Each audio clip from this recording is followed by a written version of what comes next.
Okay, my grid is drawn nice and lightly. My grid is on the image that I'm going to transfer. Now here is your strategy for how you begin your drawing process. So, since my grids match up in size and spacing, I can start and work from square to square, and I'm going to kind of compare them. Now you may end up with, depending on your paper, squares that are a little bit bigger. So I would recommend starting on the line, and I want to look at where do my lines start and where do they end. So this particular wrinkle in this elephant's face starts over here. It's not quite in the middle, it's over a little bit farther, and it goes up kind of close to that middle. Then the wrinkle next to it comes up a little bit above half, and it comes down.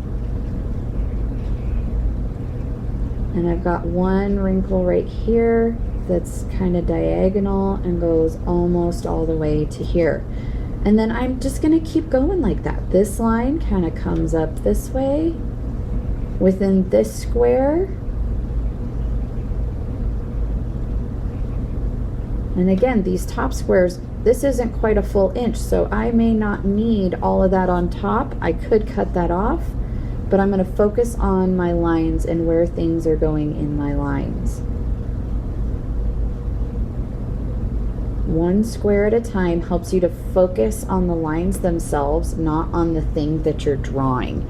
You're able to really hone in on those details versus trying to complete the whole picture at once in your brain. You take it a little bit more slowly. So this is a little bit more challenging and a little bit more tedious, but I will show you kind of a little bit of a fast forward version of this as I continue drawing this elephant's eye.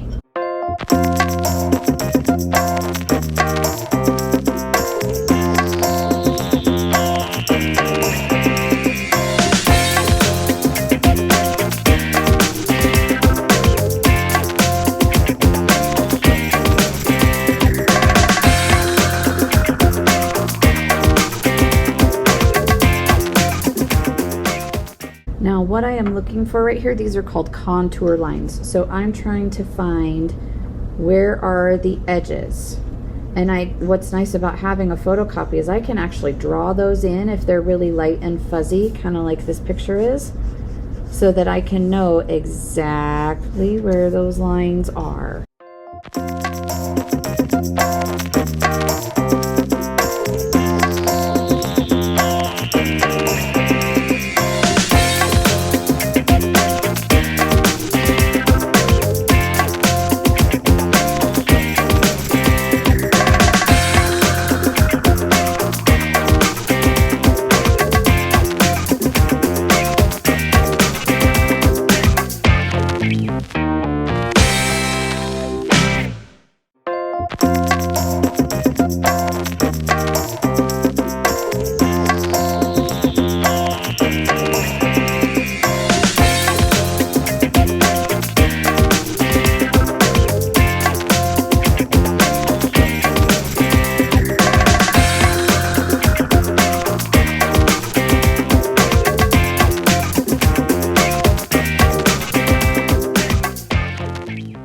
Now, the more details you have, the more time consuming this process is going to be. So I'm actually going to pause it here to finish because I do have a lot of details to go on this guy. But I'm going to try and add in some of the basic things, the contours, so you can see the finished product. Well, hello there. So I am ready for my next step. I have finished my drawing, and here's what I've done so far. I gridded the two papers, then I drew all of these details that I thought were the most important contour lines or edge lines within this artwork. And then I traced those lines in Sharpie so that now I can look to getting rid of my grid and going in and adding in my values. So I'm going to go over and just get rid of the grid lines, any last minute sneaky pencil lines that might still be trying to show up, so that all I am left with are those pen Sharpie lines. I use the pen Sharpie because it is nice and skinny, and it is not going to compete too much with my black drawing media. Now I am all erased. Pay no attention to this little oops right here.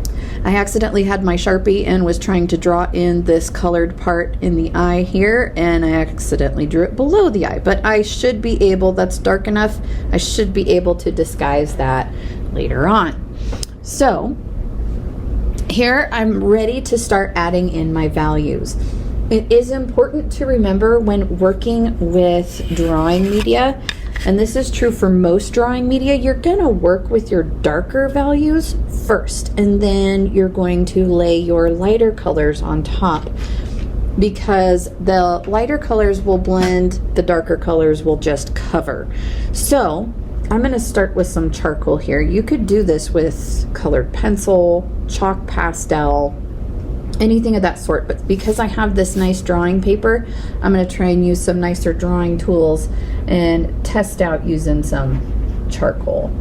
So since this eye right here is my biggest area of dark, that's where I'm going to begin. And I'm just going to carefully, I'm not going to go too far because notice there are some lights in here. I can maybe start by laying in some of those. And one quick tip, being an artist is 90% learning how to fake it. Nobody is going to go in and count the number of eyelash hairs that my elephant has. And so I can kind of know that I can just kind of make that up until that looks relatively close. There we go. So now I've got that part in. I am going to add just a little bit here that I can maybe blend in and cover over with some browns later, or I'll think about a color scheme another time. But there I have that eye. Now I can turn down here. I want to notice this lighter space here, but then it gets pretty dark, and that's where I can cover up my oops. And notice I'm not adding in a lot of details here just yet. And I can use my finger or a blending stump to kind of soften in those edges and create a little bit of gradation. That's one of the reasons why I picked using charcoal for my dark values. I'm just going to pull these a little bit. So I drew a line here, and then I used my finger to pull that value out just a little bit more. And I'm just going to keep working that way, looking through these parts here, and then I can leave it or I can pull it a little bit. If I accidentally pull too much and I need to lift it up, the nice thing about charcoal is I can erase. Here is the image with all of my darkest values added in. I've added all my shadows, and I am starting to add in my lights coming from the right-hand side of the image, and I'm adding some color in just for some good contrast and to change it, because this is an artwork that we're taking from a picture, but we still want to put our own artistic stamp on it, and we don't just want to take someone else's work with it. So here is the final piece, all done. I added some splashes of my purple and yellow back here.